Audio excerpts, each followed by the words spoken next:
बड़ी ईद की बड़ी खुशियों के साथ मैं हूं आपका मेज़बान रज़ा मलिक और आज बड़ी ईद की खुशियां बांटने के लिए हम पहुंचे हैं अज़रा शेख एंड फैमिली के साथ बहावलपुर में। किसी तारुफ का मोहताज नहीं है ये नाम। अज़रा शेख प्रोग्रेसिव ग्रोअर हैं, प्रोग्रेसिव फार्मर हैं, ज़री तरक्याती बैंक की डायरेक्टर रही हैं, ट्रेडिंग कॉरपोरेशन ऑफ पाकिस्तान की डायरेक्टर रही हैं। इसके साथ मुतअद्दिद बिजनेस ऑर्गेनाइजेशन हैं वो चलाती रही हैं। पॉलिटिकल बैकग्राउंड की बात करें तो मुतअद्दिद मरतबा जो है वो नाज़िम मुंतखब हुई, मेंबर ज़िला कौंसिल रहीं और भरपूर तरीके से अपना सोशल वर्क और साथ साथ सियासत और ज़राअत को मिलाकर चला रही हैं। आइए आज ईद की खुशियाँ उनके साथ बांटते हैं और आपकी भी उनसे मुलाकात करते हैं। अस्सलाम वालेकुम, ईद मुबारक, ईद मुबारक। तो भाई बड़ी ईद की बड़ी खुशियाँ मनाने के लिए हम मौजूद हैं अज़रा शेख एंड फैमिली के साथ। मैम सबसे पहले तो आपको बहुत बहुत ईद मुबारक। मुबारक। और कैसी गुजरी है ईद आपकी, क्या मसरूफियत रही ईद पे और क्या कुर्बान किया? हमने जी बहुत बड़ा बछड़ा कुर्बान किया और माशाल्लाह वो हमारे पूरे इलाके में लोग, हमारे इलाके के बहुत गरीब लोग हैं और उनमें तकसीम किया। और मैं आपको वेलकम करती हूँ कि आप ईद के दिन हमारे पास आए। खुशी की बात है कि आप हमारे पास तशरीफ़ लाए। तो वैसे नॉर्मली ईद कुर्बा पे क्या रूटीन होती है, किस तरीके से दिन का आगाज़ होता है और क्या मसरूफियात रहती हैं ईद पर? हमारे पास ईद वाले दिन रिलेटिव्स भी आते हैं, इलाके के लोग भी बहुत आते हैं। जैसे कि आज गहमा गहमी है, आप भी माशाल्लाह तशरीफ़ लाए और ख़ासा मसरूफ़ दिन हमारा गुज़रता है, बड़ी रौनक रहती है। सारा ज़राअत के शोबे से भी मुझसे कहें ऐसा कौन सा काम है जो आपने नहीं किया? सियासत आप करती हैं, ज़राअत आप करती हैं, डेयरी फार्मिंग आप करती हैं, मुख्तलिफ बिज़नेस ऑर्गेनाइजेशंस के साथ आपकी अटैचमेंट है, चैम्बर के साथ आपकी अटैचमेंट है, तो इन सारी चीज़ों को आप कैसे मैनेज करती हैं? अज़रा शेख को किस तरीके से कंक्लूड करती हैं? अल्लाह ताला का बड़ा शुक्र है जी कि अल्लाह ताला ने हमें हिम्मत दी। और मैं एक बहुत बड़ी फैमिली से बिलोंग करती हूँ। मेरे परदादा ने BVH की बुनियाद रखी 1906 में। उसके बाद वो सबसे पहले MS थे, नवाब साहब के भी पर्सनल डॉक्टर थे। फिर उनके बेटे 27 साल MS रहे। मेरे दादा SP रिटायर हुए। मैं शॉर्ट अपनी फैमिली का आपको बताऊं, और बहावलपुर की तामीर और तरक्की में हमारे बुज़ुर्गों का बड़ा रोल है। हमारे दादाबू के एक भाई कमिश्नर रिटायर हुए, एक यहाँ सेक्रेटरी इरीगेशन रिटायर हुए, और दो जो उनके दामाद थे, एक मेरे ससुर थे और एक उनके भाई थे, वो भी चीफ इंजीनियर रिटायर हुए। तो हमारे बहावलपुर की तामीर और तरक्की में हमारे बुजुर्गों ने फुल रोल अदा किया। और फैमिली का बड़ा रोल है बहावलपुर के इंफ्रास्ट्रक्चर के डेवलपमेंट में। बिल्कुल, इसमें कोई शक नहीं।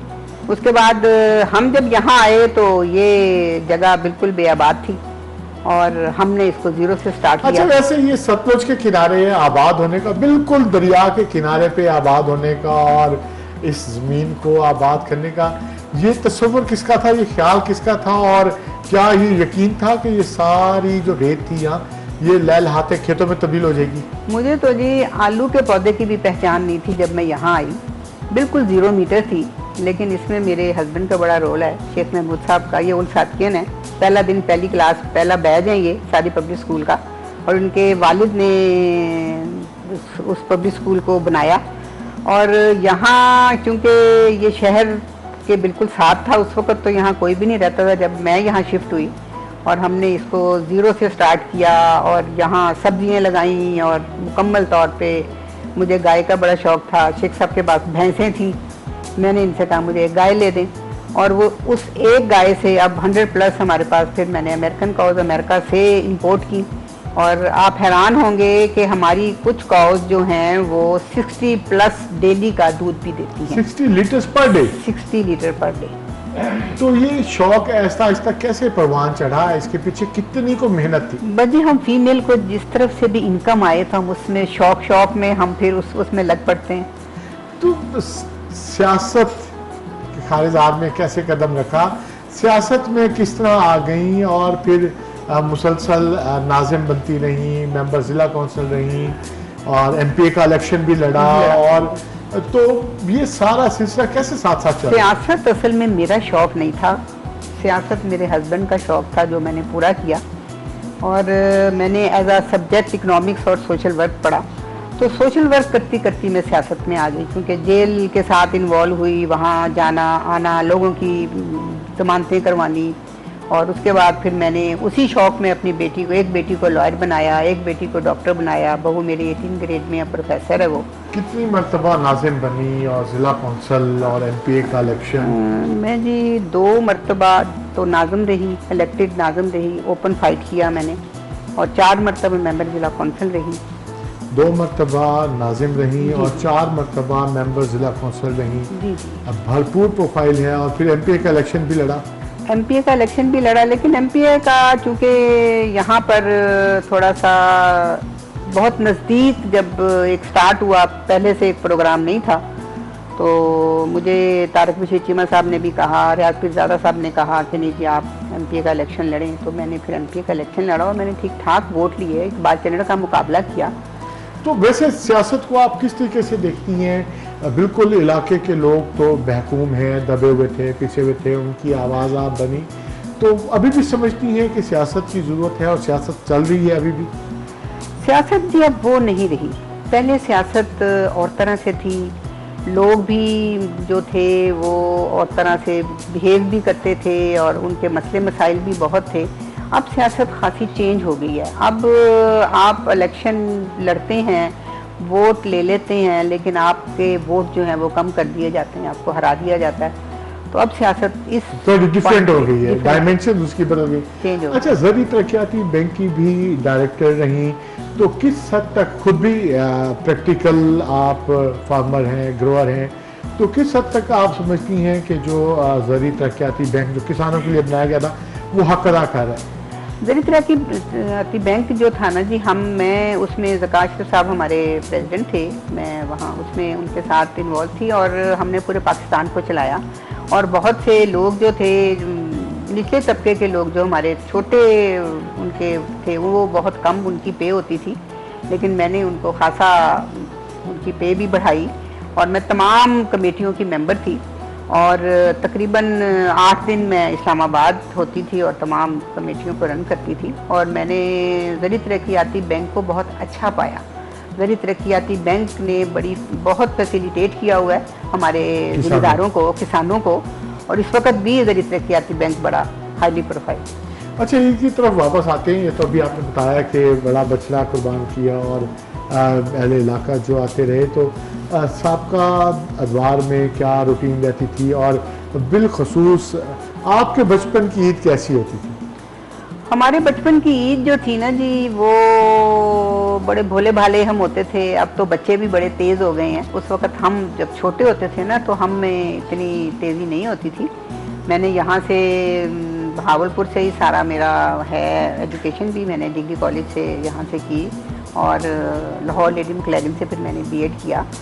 तो यहाँ पर जो हमारे भावलपुर के लोग हैं वो बहुत सीधे हैं, बहुत मोहब्बत करने वाले हैं, बहुत अच्छे हैं। तो पहले तो जी हम एक बछड़ा कुर्बान करते थे, लेकिन अब वो एक बछड़ा कम पड़ जाता है। हमने आज 2 बछड़े, अब हम काफ़ी ईदों पे 2 बछड़े करते हैं, तो क्योंकि हमारे इलाका गरीब है और वो गोश्त जो है वो तकसीम कर दिया जाता है। जी बिल्कुल। अभी ले रहे हैं एक छोटी सी ब्रेक, और ब्रेक से वापस आने के बाद जो है वो आज़रा शेख के साथ ईद की खुशियाँ बांटने का सिलसिला जो है वो जारी रखेंगे। अभी ले रहे हैं एक छोटा सा ब्रेक। महमूद शेख साहब, सबसे पहले तो आपको बहुत बहुत ईद मुबारक। कैसी गुजरी है आपकी ईद? बहुत अच्छी जी, बहुत मतलब है कि ईद के इलाके में जो लोग आ रहे हैं और मिल रहे हैं, उससे बड़ा मज़ा आ रहा है और खुशी हो रही है जी। अच्छा, वो कहते हैं कि हर एक कामयाब मर्द के पीछे एक औरत का हाथ होता है, और यहाँ तो जो है वो अज़रा शेख का नाम हर तरफ है, तो ये बात दुरुस्त है कि उसके पीछे महमूद शेख है? जी, मैंने महसूस ये किया कि यहाँ पे जो हालात थे, वो कोई भी मर्द जो है वो मतलब हमारा जो अपोनेंट है वो उसको मुकाबला नहीं कर सकता। एक औरत को ही उसके मुकाबले में अगर तैयार किया जाए तो वो अच्छी फाइट करेगी, क्योंकि औरत को हर मर्द, हर जानने वाला एक लिहाज भी करता है, रिलीफ भी देता है, फिर यह है कि भी वो उसने इस सब्जेक्ट में, क्योंकि एक उसके पास था ये सोशल वर्क भी था और उसने तो ग्रेजुएशन भी की हुई थी, तो मैंने कहा कि भी ये सही रहेगी इस फील्ड में ना, इसलिए फिर तो आपने फिर पूरी थपकी दी कि बिस्मिल्लाह करें आगे बढ़ें। हाँ जी, हाँ जी, क्योंकि बात यह है कि भी मैंने मतलब है कि भी इसको शुरू में सारा इंट्रोडक्शन कराया। जब पहले इलेक्शन हुआ और सजाद पीरजादा जो बिना चेयरमैन बना, तो उन्होंने मुझे कहा कि भी ये मेरे साथ ही थे साथ पब्लिक स्कूल में, रियाज पीरजादा वगैरह, उन्होंने कहा है हमें एक औरत की, लेडीज़ की ज़रूरत है, तो आप हमें, और वो भी पढ़ी लिखी, तो अगर आप कहें तो हम आपका नाम दे दें। मैंने यस की, तो वहाँ से फिर आगाज़ भी शुरू हो गया। वहाँ से प्रैक्टिकल सियासत का जो है वो अमल शुरू हुआ। अच्छा, हर क्रेडिट वो आपको देती हैं, जब भी गुफ्तगू करती हैं तो कहती हैं कि ज़राअत का भी मुझे कुछ पता नहीं था, मुझे तो पौधों की भी पहचान नहीं थी, और पहली गायरी मुझे महमूद साहब ने लेके दी, और अब 100 से ज़ायद गए हैं। तो किस तरीके से आप ये सारी इतनी हिम्मत लाए कि हौसला अफजाई करते रहे अपनी एरिया की? हमारी जी मेन फसल क्योंकि कपास होती थी, उसमें मेन रोल औरतों का होता था, चुनाई करनी, बांटना, उनको हिस्से देने। तो फिर मैंने इसको सिखाया कि भी किस तरह तूने हिस्से इसको देने हैं। वो फिर तोल शुरू किया, फिर उस तोल पे मतलब हिसाब किताब, औरतें जब हम उनका किसी वजह से लिखते थे तोल, तो उनको तसल्ली नहीं होती थी, वो कहती थी नहीं बीबी हों और वो है, वो अंधाधुन इस पे एतबार भी करती थी। और औरतों को डील वाकई ही एक औरत ही कर सकती है। आप वो क्रेडिट जो है वो अपनी एहलिया को दे रहे हैं, अजरा शेख को दे रहे हैं कि उन्होंने बहुत अच्छे से ख्याल रखा उन चीज़ों का, इसलिए कि भी वो उसको एक चीज़ का तजर्बा हो गया ना जी, पता चल गया ना कि किस तरीके से मैंने बांटना है, तोलना है, हिस्से बनाने हैं, इनका हिसाब रखना है, इनको हिसाब देना है। सब औरतों को 60, 70, 80 औरतें होती थी जी, जिनका हिसाब किताब ये वो सारा दिन लग जाता था। तो इस तरीके से भी आहिस्ता आहिस्ता वो डेवलप होता गया ना हर बात। अच्छा, ऐसे कैसे मुमकिन हुआ कि बेस्ट कॉटन ग्रोअर भी अजरा शेख और बेस्ट शुगर केन ग्रोअर भी अजरा शेख, तो कैसे पॉसिबल हुआ ये सारी चीजें? वैसे तो हमने मिलके ही काम किया, लेकिन क्योंकि वो ज़्यादा थोड़ी सी एक्टिव भी हो गई और मुख्तलिफ कमेटियों में उनके नाम भी आ गए एग्रीकल्चर की। यहाँ खुर्शीद ज़मान से होते थे, उन्होंने सबसे पहले हमें वहाँ मुल्तान में ऑफ़र किया कि CCMG की मीटिंग है, तो वहाँ पे मैं आपका नाम दे रहा हूँ। वो मुल्तान शुरू हो गया इस तरीके से, तो सारे हाई लेवल पे वहाँ सेक्रेटरी आते थे, मिनिस्टर आते थे, उनसे जो सलाम दुआ हुई, तो फिर वो एक सिलसिला जो था ना जी, वो अल्लाह की तरफ से बढ़ता गया जी। मर्दों की तो हमेशा ख्वाहिश होती है कि औरतें पीछे रहें और एक कदम पीछे चलें, तो आपने कैसे ये यहाँ रहते हुए इतनी हिम्मत जुटाई कि अपनी बेगम को हमेशा आगे चलाया? वैसे ये आम एग्रीकल्चर की तकरीरों में मैं कहती होती थी कि आप अपनी बेगमों से को वो डेरों से निकालें, महलों से निकालें, एग्रीकल्चर में लेके आएँ, क्योंकि आप देखें कि शुरू से लेके जब हम छोटे छोटे थे, हमने देखा है कि एग्रीकल्चर में औरत का बहुत रोल आता था। भैंसें दूध निकालना, रोटी लेके जानी, और मतलब जो काम काज होते थे उनके घरों के, वो देखना, जानवरों को देखना। तो ये है कि भी औरत का तो शुरू से ही रोल है ना जी एग्रीकल्चर में। देखिए, वेमेन एम्पावरमेंट की तो बातें अब हो रही हैं, और अजरा शेख के कैरियर पे अगर नजर डालें तो ये हमें 40 सालों में मुहित नजर आता है। 40 साल से ये सारा प्रैक्टिकल सारे काम ये खुद कर रही हैं। जी जी। तो आपकी कितनी सपोर्ट अभी भी है इनको, और कितना एतमाद है अभी भी इनके? बस अब तो वो मालिक हैं जी, और उसके बाद सारा कुछ वही कर रही हैं, तो हमें अब इस उम्र में थोड़ा सा रिटायर भी हो जाना चाहिए। अच्छा, मतलब आप अभी भी सारी जो है वो भागदौड़ उन्हीं के हाथ में ही है, और आप चाहते हैं कि आप रिटायर हो जाए? हाँ, बस अब तो बेटा आतिफ है, वो भी मतलब है कि भी तकरीबन फुल ही कर रहा है। तो ये है कि भी एक बंदा मशवरा ज़रूर करते हैं घर में, लेकिन एक बंदे को अगर कोई डिसीजन ले रहा है तो फिर यह है कि भी उसको वेलकम करना चाहिए, उसको बैकअप भी करना चाहिए, क्योंकि इसमें यह है कि भी बंदा आगे जाता है। अगर आप किसी को रुकेंगे, रुकावट करेंगे, तो फिर आपकी तरक्की जो है वो वहीं के वहीं रह जाती है। जो सादिक पब्लिक स्कूल खित्ते का बड़ा स्कूल है और आप पहले बैच में थे और आपकी फैमिली की बहावलपुर के इंफ्रास्ट्रक्चर के क्याम में भी बड़ा रोल है। क्योंकि मेरे वालिद यहाँ पे जब नवाब साहब ने ये रकबा प्रेजेंट किया तो मेरे वालिद इत्फाक से यहाँ पे एससी थे। उस वक्त एससी तमाम महकमों का एक ही होता था, क्योंकि छोटा सा हाईवे था, छोटा सा पब्लिक हेल्थ था, छोटा सा ये आपका बिल्डिंग था। तो उन्होंने एज ए एससी इसको कंस्ट्रक्शन कराया। जब ये मुकम्मल हो गया तो नवाब साहब ने और हसन महमूद ने जब इसको मतलब क्या इफ्तिताह किया तो वो उन्होंने कहा जी बच्चे लेके, तो बच्चे तो भावलपुर छोटा सा था, हम अफसरान के बच्चे जो थे उनको सबको सेलेक्ट करके या बड़े बड़े जिम्मेदारों के वो 35-36 बच्चों ने हमने इसको स्टार्ट किया। इसलिए हमारी एक कहना चाहिए एक अल्लाह ताला की तरफ से थी कि हम पायनियर में आ गए, हमने इसको स्टार्ट किया। अगर नाम है तो पहले मेरा है, एक मेरा भाई और था जो अमेरिका में उसका था। तो ये है कि भी ये सारा कुछ अल्लाह की तरफ से होता है जी, वो वक्त मुकर्रर होता है एक चीज़ का जी। आतिफ साहब बहुत बहुत मुबारक जी, खैर मुबारक जी। गुजरी ये ईद आपकी और क्या मसरूफियात रही सारे इलाके की भाग दौड़ को देखने के साथ साथ? जी, ईद के दिन एक तो कुर्बानी की जिम्मेदारी होती है, क्योंकि घर में मेरा वो रोल है कि मैंने सुबह सुबह उठ के कसाईयों के साथ और एक ज़िबा कराना, तकसीम कराना, वो बड़ा मैच होता है जी। क्योंकि थोड़ा सा इर्द गिर्द देहाती इलाका है तो गोश्त लेने वाले भी काफ़ी आते हैं लोग, और हमारी कोशिश ये होती है कोई खाली ना जाए। बाकी अल्लाह ताला पूरा कराता है, बरकत डालता है उसमें, तो उसमें सारा दिन इसी में गुजर जाता है। सारा दिन यही रौनक लगी रहती है, रौनक लगी रहती है। फिर बीच में मिलने वाले जो हमसाए हैं, जो हमारे एक सियासी ग्रुप से हमारा एक ग्रुप है, वो भी उसी तरह मिलना मिलाना, बड़ा मसरूफ दिन। पहला दूसरा दिन तो बहुत मजेदार। अच्छा आतिफ, कैसा महसूस होता है जब आप बाहर घूमते हैं और तारुफ होता है अजरा शेख से आपका भी? हाँ, नहीं, वो एक क्वेश्चन मेरे से जब मैं फर्स्ट ईयर में था तो मेरे से एक पुलिस अफसर ने यहाँ पे एक सवाल इसी तरह ही पूछा था। तब मेरी वालदा 97 में मेंबर जिला कौंसिल बनी थी और बड़े भारी वोट लेके बनी थी। तो उन्होंने मेरे से यही सवाल किया था। तो मेरे पास तब मैं बाइक पे स्कूल आता जाता था, तो मैंने उनको ये जवाब दिया था कि जब ट्रैफिक वाले रोकते हैं और मैं बताता हूँ मैं उनका बेटा हूँ और वो कहते हैं कि जाएँ, मेरी एज के बच्चे वहाँ रुके हुए होते हैं, मैं चला जाता हूँ, तब एक प्राइड सी फील होती है कि मेरी वालदा जो है वो एक सोशल वर्कर है और उनकी लोग रिगार्ड करते हैं। तो एक छोटा सा एग्जाम्पल। सोशल वर्क में एक बड़ा नाम है, तो कितना अपने कंधों पे कितना दबाव महसूस करते हैं इस लेगेसी को लेकर के आपकी वालदा ने इलाके में इतना काम किया?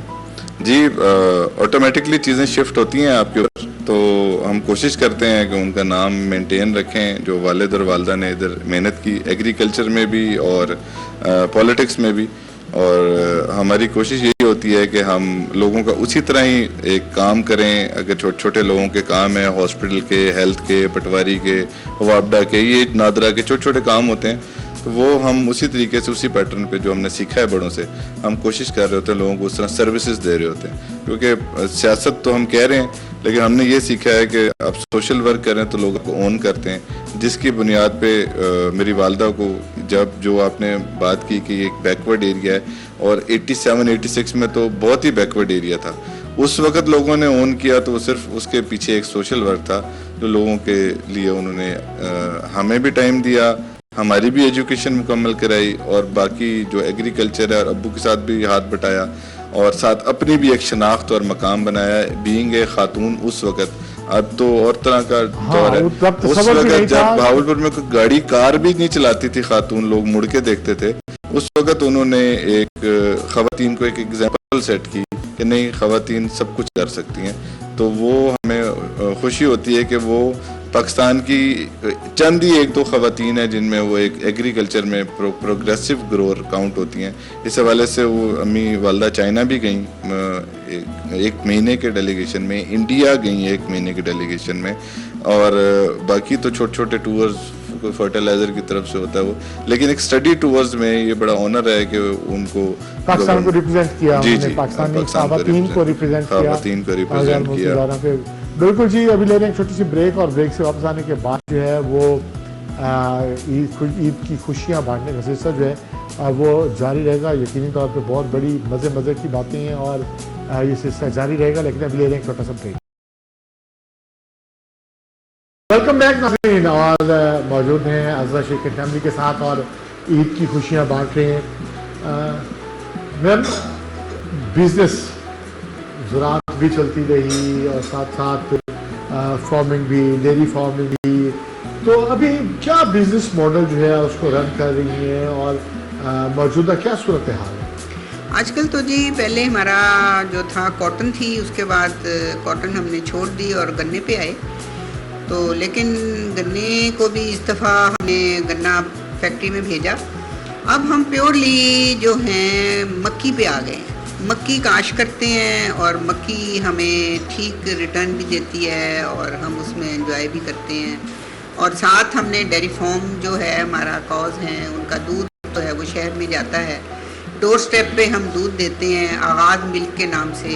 बड़े लोग उसको पसंद भी करते हैं। पाउच पैक में उसको ना हवा लगती है, ना हाथ लगते हैं, ना कोई मक्खी शक्की कुछ भी नहीं होती। साफ़ सुथरा हमारा दूध होता है और ये बच्चों का दूध है। बच्चे दूध से बहुत उनका मैदा एक्सेप्ट करता है दूध को। तो इस वक्त माशाल्लाह दूध से हम खासा खुश, हम भी खुश हैं, लोग भी खुश हैं। अच्छा, अमेरिकन काउज आपने रखी, तो अमेरिका से किस तरीके से ख्याल आया कि अमेरिका से जो है वो गाय मंगवाए? वो हमने उसको सर्च किया, उसके बाद यहाँ से कंपनियाँ थी, उनको हमने पेमेंट की और यहाँ जिस वक्त कोरोना आया तो हमने पैसे उनको भेज दिए थे अमेरिका। 1 साल हमारे पैसे वहाँ फंसे रहे, हमने कहा डूब गए, लेकिन वो अमेरिका था, पाकिस्तान तो नहीं था। उन्होंने खैर माशाल्लाह हमारे पैसे जो है वो खाए नहीं, बल्कि हमें उन्होंने उसी पैसों से 1 साल के बाद हमें 20 जो थी वो काउस भेजी, 25 काउस बल्कि पहले दफ़ा आई थी। और माशाल्लाह उन्होंने हमें खूब दूध दिया, क्योंकि लोग कहते थे कि वो काउ यहाँ सर्वाइव नहीं करेगी, गर्मी बहुत है। हमने उनको एटमॉस्फेयर दिया, उनके पंखे लगाए, उनको कूलर लगाए और वो माशाल्लाह इस वक्त हमारी जो हैं 60+ दूध पर डे मतलब दे रही है। 60 लीटर पर डे। 60। तो अभी कितनी हो गई हैं गाय इस वक्त आपके पास? हमारे पास जी 100+ हैं इस वक्त, छोटे बड़े जानवर हैं। मैं फार्म देख रहा था तो बकरे और बकरियां भी बड़ी तादाद में नजर आ रहे थे, तो ये गोट फार्मिंग का शौक भी साथ साथ चल रहा है? ये शुरू से ही जी चिश्तिया में हमारा रकबा था। वहाँ हम पहली मर्तबा जब गए तो उन्होंने मुझे एक बकरी गिफ्ट की और उस एक बकरी से अब तक बकरियां चल रही हैं, खत्म नहीं हुई। एक गाय से 100 गाय पे पहुंच गई और एक बकरी से पूरा गोट फार्म जो है माशाल्लाह बकरी हैं, कुर्बानी के बकरे खड़े हैं। अब बच्चे, आज एक बकरा हमने एक बेचा है, वो 80,000 का बिका है। और वो सबसे पहले मैंने अपनी बड़ी बेटी से कहा, मैंने कहा जी ये आपका हो गया, ये इसकी पेमेंट आपकी हो गई। अब वो बाकी बच्चे कहते हैं जी हम भी हैं। अच्छा, ये तो बिल्कुल सही है। वो बच्चे भी खुश होते हैं, हम भी खुश होते हैं। रिज़्क़ हलाल है जी, अल्लाह मियाँ ने सेहत भी दी हुई है, अल्लाह मियाँ ने रिज़्क़ हलाल भी दिया हुआ है। जी बिल्कुल। फैमिली फ्रेंड्स भी जो है वो दोस्त अहबाब ईद का दिन है तो साथ साथ ईद मिलने के लिए भी मौजूद हैं। अयूब बलोच साहब, आपको सबसे पहले ईद मुबारक। और कितना पुराना ताल्लुक़ है अज़रा शेख से और किस तरीके से देखते हैं अज़रा शेख की मेहनत को, उनकी सियासत को और उनके सोशल वर्क के जज्बे को? मैंने तो जब से भी होश संभाला है ना, तो हमारा ताल्लुक़ इनसे ठीक है। पीछे जो है ना वो काफ़ी हमारे बुजुर्गों से भी ताल्लुक़ चलाता है, क्योंकि मेरा भी रकबा इधर साथ भी आता है इनके।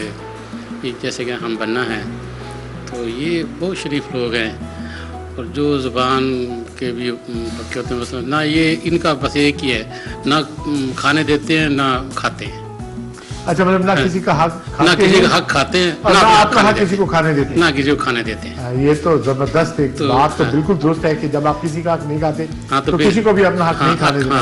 अपना हक भी नहीं खाते। अच्छा, इसी वजह से इनका जो एक दबंग और एक मजबूत आयरन लेडी वाला एक तस्वर बना हुआ है इस खित्ते में। तो बिल्कुल बिल्कुल, वैसे वाकई में, क्योंकि हम तो काफ़ी इकट्ठे चले हैं, आप आ रहे हैं, काफ़ी ज़िंदगी में नशीब अफराज भी इकट्ठे ही देखे हैं, तो काफ़ी जो है ना। लेकिन बाजी जो है ये वाकई जो आयरन लेडी होती है ना वैसे ही हैं। तो ये और भी ये वेपन भी चला सकती हैं, ये नहीं कि सीधा। हाँ जी, मतलब असले का इस्तेमाल भी जानती हैं। हाँ जी, बिल्कुल जानती हैं। मतलब इन्होंने डट कर मुकाबला करना सीखा। हाँ बिल्कुल बिल्कुल जी, बिल्कुल सही। तो ज़राअत भी करती हैं, ज़राअत भी बिजनेस भी करती हैं, जी। तो सारा ये हाँ ये देखना ये गोट फार्मिंग भी है, हर चीज़ इनके पास यहाँ पे, और ये अपनी खुद ही करती हैं। ये नहीं कि नौकरों पे डिपेंड करती है, नहीं, इनको शाम को आके देखे ये खुद ही जानों के पास भी ठहरी होंगी। उधर यानी कि इधर खेत में जाएंगे तो वहाँ पे भी ये बन्ने वगैरह खुद ही निकलवा रही होंगी, उधर भी होंगी, सुबह होंगी, शाम होगी। ये ज़्यादातर नौकरों पे डिपेंड नहीं करते अपना अच्छा, खुद ही मुझे जो मेरा पहला तारुफ याद है आज़ा शेख साहिबा से, तो सैलाब की आमद थी और मैं देखा कि एक खातून जो है वो कुर्सी डाल के दरिया के किनारे बैठी हुई है और गिर पूरा एक जमघटा लगा हुआ हाँ है जी। और एक तरफ ट्रैक्टर लगे हुए हैं और मशीनरी काम कर रही है। बिल्कुल बिल्कुल, हाँ बिल्कुल, ये काम वो मैंने पहले भी कहा ना कि ये अपना काम खुद करती हैं, ये खुद निगरानी करती हैं, जो भी काम हो ये किसी पे डिपेंड नहीं करती। फिर अल्लाह ताला ने ना ये वो अपना बेटा है आतिफ, अल्लाह ताला उसकी उम्र दराज करे, वो कहता है या तो वो है कि सरायकीदा कि या तो एक बंदा बहुत चंगा होता या बहुत गंदा होता है, ठीक है ना। तो वो माशाल्लाह बहुत यानी कि ढेर चंगा निकला वो है। ढेर कुछ ज़्यादा चंगा निकला है ना, इखलाक प्यार जड़ा है वो उनके कोल पिछू बस है।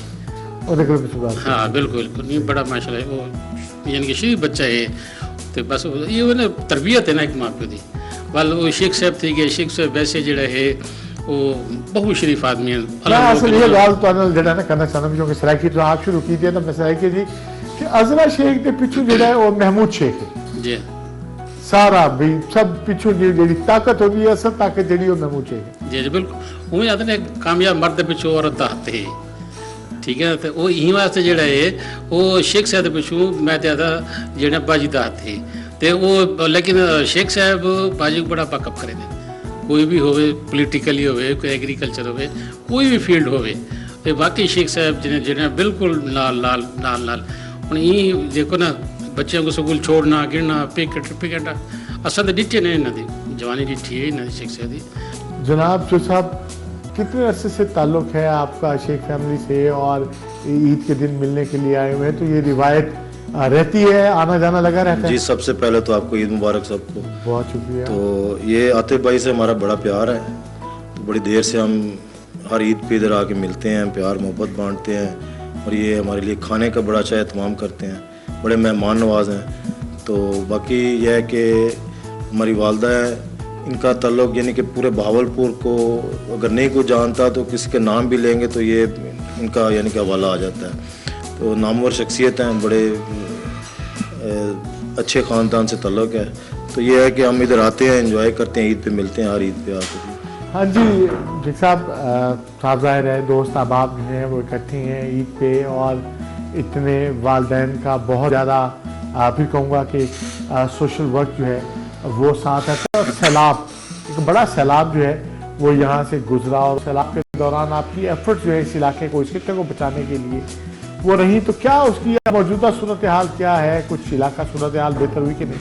रज़ा भाई आपने मुझे याद है कि आप पहले एंकर पर्सन कह लें या सहाफ़ी कह लें या आप पहले मुझे दरिया पे मिले 2023 में हमारी मुलाकात हुई, आपने बड़ी अच्छी कवरेज की, हमारे पुलों की मट्टी बंद है, हमारे स्पैन बंद है, आपने हर चीज़ हाईलाइट की, बड़ी खुशी हुई। तो उसके बाद 2025 के सैलाब में फिर आप मिले। 88 में बहुत बड़ा सैलाब आया था 4.25 लाख क्यूसेक का, जहाँ बैठे हैं ये हमारा घर दरिया से कुछ 2 एकड़ की दूरी पे है। तो मेरे वालिदैन ने 88 में अभी तो एक्सीवेटर्स भी हैं, डंपर्स भी हैं, तब तो इतनी मशीनरी और ये वाली टेक्नोलॉजी भी नहीं थी। तो कईयों से परातों से इस इलाके ने ना इसी एरिए को जहाँ बैठे हैं सेव किया था। वो एक मिसाल बन गई थी कि इर्द गिर्द सारा पानी था, यहाँ हमारे पास हेलीपैड्स भी बनते थे क्योंकि खुश्की यही थी। तो फिर 2023 में फुटप्रिंट्स वालिदैन के थे, इन्होंने बैकअप किया, तो उसी तरीके से मैंने बंद पे एक मोर्चा बांधा। तो इर्द गिर्द लोगों ने कोई पार्टी से हट के, कोई हमारा दोस्त था या मुखालिफ था, उन्होंने एक टीम लीडर के तौर पे कहा कि जी आप करें, हम आपके साथ हैं। तो 25 में फिर आप आए। तो 25 में क्योंकि यहाँ पे हमारे पास 1122 के भी लोग होते थे, पुलिस के लोग होते थे, सिविल एविएशन ये होगी हमारी ये जिसको कहते हैं ये जो रज़ाकार वगैरह होते हैं, तो और भी बहुत सारे महकमे आते जाते रहते थे, तो हम दोपहर को एक खाने का एहतमाम करते थे। हाँ, मैं जब भी आया तो देखें जो है वो हाँ आपकी जी। चढ़ी होती थी, यहाँ खाना बन रहा होता था। वो इसलिए कि यहाँ पे हमारे लोग काम भी करते थे, फिर एक जेलसी भी होती है, रात को भी हम पहरा देते थे कि जो लोग डूब जाते हैं ना उनको जेलसी होती है कि ये क्यों बच गए हैं, तो हम बंद बनाने के साथ साथ अपने बंद का पहरा भी देते थे। तो आपको कभी अभी टाइम मिले तो हमारा बंद अप्रूव भी हो गया है, टेंडर भी हो गया है, ठेकेदार मौके पे आके काम भी शुरू कर दिया है, कल पत्थर भी उतरा है इधर आके, तो उनका टारगेट है कि 30 जून तक उन्होंने ये बंद मुकम्मल करना है। तो इस प्रोग्राम और ईद की उस पे, तो मैं ईद पे जो हमें ईद का तोहफा कह लें, छोटी ईद का बड़ी ईद का जो तारिक बशीर चीमा साहब ने हमें दिया है, और वो हमारे लिए नहीं दिया, पूरे शहर के लिए दिया है, बंद बनने जा रहा है। अप्रिशिएट। और उसमें सबसे बड़ी बात ये है कि तारिक बशीर चीमे का ये हल्का भी नहीं है, यहाँ से वो इलेक्शन भी नहीं लड़ते और अपने हल्के से दूर, क्योंकि उन भावलपुर ने उन्हें इज्जत दी थी, डिस्ट्रिक्ट नाजिम बनाया था, तो अपने हल्के से दूर आके वो इधर फंड दे गए और हमारे आधे शहर को वो बचा गए। मैं उनका शुक्रिया अदा करता हूँ ईद के दिन। बिल्कुल ऐसे ही है जी, बिल्कुल। अभी लेंगे एक छोटा सा ब्रेक और इसी तरीके से जो है वो गपशप का सिलसिला जो है वाजा शेख फैमिली के साथ जारी रहेगा, लेकिन अभी एक छोटा सा ब्रेक।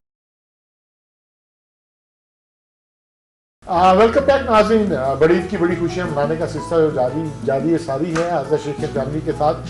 मैम, ईद के दिन है और बड़ी टेबल आपने भी सजा दी है खाने में, तो आपको खाने में क्या पसंद है और ईद के त्यौहार पर स्पेशली आप क्या बनाती हैं? मैं वैसे तो जो है ना दूध में सेवियाँ जो है ना बनती हैं हमारे घर में ईद वाले दिन, और वो मैंने बनाई हैं, आपको भी खिलाती भी हूँ।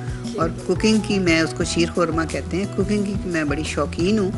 बेटा मेरा शौक रखता है कि कुक आ जाए और उसने कुक ले आता है, लेकिन फिर साथ मैं भी लगी रहती हूँ। बेटा तो वो तो चाहता है कि आपको सहूलत मिले, तो लेकिन आपकी स्पेशलिटी क्या है? आप क्या चीज़ सबसे अच्छा बनाती हैं? मैं तकरीबन सारी चीज़ें ही अच्छी बना लेती हूँ। कुर्बानी पे गोश्त होता है, तो क्या चीज़ बनाना अच्छा लगता है? वो तो फिर ये पुलाव कलेजी गुर्दे बहुत अच्छे बना लेती हूँ। आपको खुद खाने में क्या पसंद है? खुद खाने में भी हर चीज़ खाती हूँ। कोई चीज़ मुझे चलिए, ये नहीं कि नहीं इसको अच्छी और आसान लगती। कर देता हूँ कि आप महमूद शेख साहब के लिए खाने में स्पेशली क्या बनाते हैं, उनको क्या शेख पसंद है? साहब को तो जी माश की दाल पसंद है, और वो ये अभी आज भी बनाई है। अच्छा, वो आज भी ईद के दिन भी अच्छा, तो बिल्कुल सारा अच्छा। माशाल्लाह एक बड़ा फैमिली बॉन्ड जो है वो बहुत स्ट्रांग है। बेटियां भी आपकी प्रैक्टिकल लाइफ में आगे हैं, और बहू का भी आप जिक्र कर रही थी कि उनको भी आपने काम करने की जो है वो मुकम्मल आज़ादी। बेटियां क्या मसरूफियात होती? बड़ी बेटी लॉयर है जी, प्रैक्टिसिंग लॉयर है। छोटी बेटी डॉक्टर है, CMH में होती है, बॉटनी पढ़ाती है वो। और माशाल्लाह बहू मेरी भी जो है वो इंग्लिश में इसने मास्टर भी किया हुआ है और इंग्लिश की MPhil भी किया हुआ है, और माशाल्लाह यहाँ कॉलेज में जॉब भी करती है। सबसे पहले तो आपको ईद मुबारक, और कैसे गुजर रही है आपकी ईद? और आतिफ के लिए और बच्चों के लिए ईद की शॉपिंग कौन करता है? अस्सलाम वालेकुम, ईद मुबारक। ईद का दिन बहुत अच्छा होता है सबके लिए। ईद उल अज़हा वैसे ही हमारे लिए, सबके लिए कुर्बानी के साथ साथ बहुत सारी बरकतें लेके आती है। तो रूटीन में सुबह उठते ही घर में एक दूसरे के साथ मिल के, अम्मी के साथ हेल्प होती है, हम लोग मिल के देख लेते हैं कुकिंग क्या करनी है। स्पेशलिटी ईद उल अज़हा की स्पेशली बीफ या मटन पुलाव जो है वो बनता है, साथ कलेजी गुर्दों का कॉम्बिनेशन होता है। और शॉपिंग हम मिल के करते हैं, अक्सर साथ होते हैं, आतिफ भी, कभी हम लोग कंबाइन भी चले जाते हैं। तो फैमिली का जो वो एक फ्लेवर है ना कंबाइन फैमिली का, वो हम उसको बड़े अच्छे से ईद के साथ एंजॉय करते हैं। बोरियत नहीं होती आपस में ही, माशाल्लाह फैमिली में जो है वो हम सब एक्टिविटी को बिल्कुल, वो तो नजर आता है कि फैमिली बॉन्ड जो है वो बहुत स्ट्रांग है। तो सास ससुर की तरफ से ईद पे क्या तोहफा तहफ़, क्या ईदी मिलती है? असल में ये गोश्त वाली और कुर्बानी वाली ईद है, इसमें तो अब हम एक्सपेक्ट भी नहीं करते। बच्चों को भी इतनी समझ है कि ये ईदी वाली ईद नहीं है, ये गोश्त और कुर्बानी वाली ईद है, तो इस पे बच्चे भी डिमांड नहीं करते। अलबत्ता छोटी ईद पे खूब शुगर लगता है सबसे, ये जो है वो बारी बारी पूरा गैंग तैयार हो जाता है इनका, और ये सब बड़ों को पकड़ लेते हैं और बारी बारी सबसे ईदी लेते हैं, लेकिन इस ईद पे तंग नहीं करते बच्चे। इस खित्ते का एक बड़ा नाम है आपकी जो साथ साहिबा हैं आज़िया शेख, चाहे वो सियासत हो, चाहे वो ज़राअत हो, चाहे वो सोशल वर्क हो, चाहे वो बिजनेस हो, तो किस कदर इंस्पिरेशन मिलती है? और जब बाहर सब आपको आज़िया शेख के रेफरेंस से मिलते हैं और जानते हैं, तो क्या फीलिंग आती है? बहुत अच्छा फील होता है, प्राउड मोमेंट होता है। स्पेशली जब मैंने जॉब स्टार्ट की थी तब मैं, यजमान मेरा फर्स्ट जॉइनिंग स्टेशन था, तो इवन वहाँ तक भी जब मैं जिक्र करती थी तो लोगों ने नाम सुना हुआ होता था, अम्मी का भी, अज़रा शेख साहिबा का भी, और मेरे हस्बैंड का भी, फादर इन लॉ के रेफरेंस से। तो एक बड़ा अच्छा लगता है कि आप एक सिटी में जो है वो एक पहचान है आपकी। और अब बहावलपुर में जब से मैं पोस्टेड हूँ तो यहाँ तो माशाल्लाह तकरीबन सारा शहर ही जानता है इन्हें। इवन मेरी कुलीग्स भी जो हैं, जिस तरह वो जिक्र करती हैं कि जी हमने उनको कहीं किसी एज गेस्ट ऑफ ऑनर हमारे किसी कॉलेज में आई थी और उनकी हमने स्पीच सुनी थी तो हम बहुत इंस्पायर्ड हुए थे। तो मैं उनसे कहती हूँ कि जी अल्हम्दुलिल्लाह I am blessed in this way that I am part of this family. तो अल्हम्दुलिल्लाह बड़ा अच्छा हमारा जो है, हमारी बॉन्डिंग बहुत अच्छी है और बहुत अच्छे से हम लोग अपना टाइम जो है वो साथ स्पेंड करते हैं। रिवायती सास है? नहीं, बिल्कुल भी सास है? नहीं। नहीं, रिवायती बिल्कुल भी नहीं है। माशाल्लाह खुद जिस तरह जॉबियन हैं, सोशल वर्कर हैं, एक्टिव हैं, इसी तरह से अपने बच्चों को भी, बच्चियों को भी, और इवन मेरे लिए भी यही सोचती हैं कि हाँ ठीक है, एक्टिव होना चाहिए हमें। मैंने बीपीएससी का एग्ज़ाम शादी के बाद दिया था, तो माशाल्लाह पूरी सपोर्ट थी मुझे फैमिली की तरफ से यहाँ से। बिल्कुल वैसे ही जैसे मेरे पेरेंट्स चाहते थे कि मैं कुछ बनूं, मेरे पास कोई जॉब होनी चाहिए, गवर्नमेंट जॉब स्पेशली होनी चाहिए, तो इसी तरह से हस्बैंड का और इनका भी यही सपोर्ट थी और यही स्टांस था कि हाँ ठीक है, जॉबियन होना चाहिए, एक्टिव होना चाहिए, बंदा अप टू डेट रहता है। तो माशाल्लाह पूरा कोऑपरेट करती हैं। रिवायती तो नहीं देखा अभी तक। आपकी मियाँ एक बहुत अच्छे बेटे भी हैं, उनके बहुत शानदार बेटे भी हैं। No doubt. तो आपको कोई थोड़ी सी जलन नहीं फील होती कि कोई बहुत ज्यादा? नहीं, अल्हम्दुलिल्लाह अच्छे हस्बैंड भी हैं, अच्छे बेटे होने के साथ साथ अच्छे हस्बैंड भी हैं, अच्छे फादर भी हैं। तो मैं फिर वही कहूँगी कि मैं ब्लेस्ड हूँ अल्हम्दुलिल्लाह इस मामले में, कि वो इसलिए कोई जलन उस तरह से नहीं, ये जेन्युइन कॉम्प्लीमेंट है इनके लिए। मैडम, सबसे पहले तो आपको ईद मुबारक। और क्या कर रही हैं आप इन दिनों, क्या मसरूफियत होती है?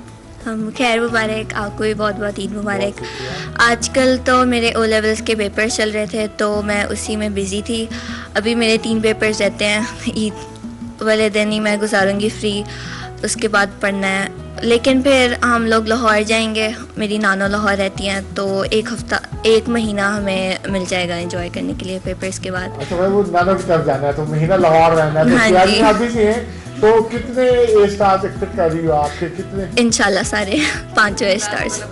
मेरे पिछले दफ़ा आर्ट्स दिए थे तो उसमें मेरा 1 ए स्टार 2 एज आए थे, तो इस बार भी मैं एक्सपेक्ट कर रही हूँ कि उससे ज़्यादा अच्छा रिजल्ट है। तो क्या प्लान है आगे, क्या करने का इरादा? मैंने MBBS करना है, डॉक्टर बनना। कैसी गुजरती है ईद?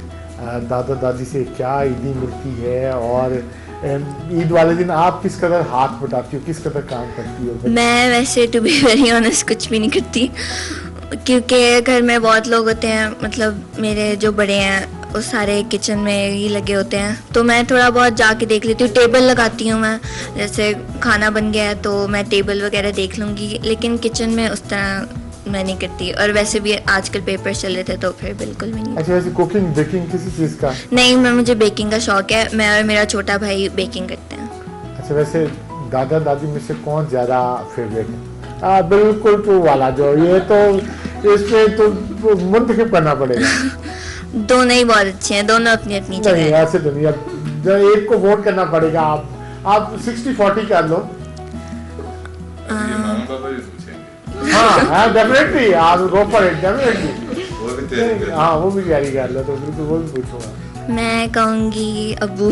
अच्छा, ओके, बिल्कुल, और बनता भी है अब्बू का के साफ जाहिर है कि उनकी स्ट्रेंथ के बगैर तो बिल्कुल एक जो है हम। और हाँ, बिल्कुल एग्जैक्टली बात। अब्बू के साथ हमारा मजाक बहुत है, अब्बू हमारे साथ बहुत मजाक करते हैं, तो फिर अब्बू से बात करना अच्छा लगता है। दोनों से अलग अलग है, मम्मा से कोई काम हो तो मम्मा के साथ अलग है, बाबा से कोई काम हो तो बाबा के साथ। दोनों सिलसिले में काम जबरदस्त। तो अच्छा, फिर मतलब जब जाना MBBS की तरफ था तो वाई ओ लेवल्स और इन लेवल्स जो है, क्यों उसमें?